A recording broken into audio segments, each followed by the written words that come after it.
देव प्रबोधनी एकादशी के उपलक्ष्य में श्री रामचंद्र पथगमन न्यास मध्य प्रदेश शासन सांस्कृतिक विभाग द्वारा जिला प्रशासन अनूपपुर के सहयोग से अनूपपुर जिले में अमरकंटक के रामघाट दीप प्रज्वलन कार्यक्रम प्रारंभ किया गया।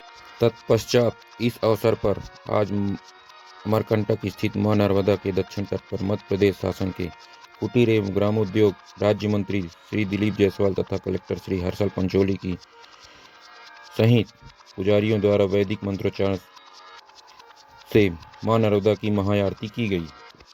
आपको बता दें, इस अवसर पर धार्मिक उत्साह एवं श्रद्धा से ओतप्रोत इस आयोजन में श्रद्धालुओं ने मां नर्मदा से समृद्धि और कल्याण की कामना की।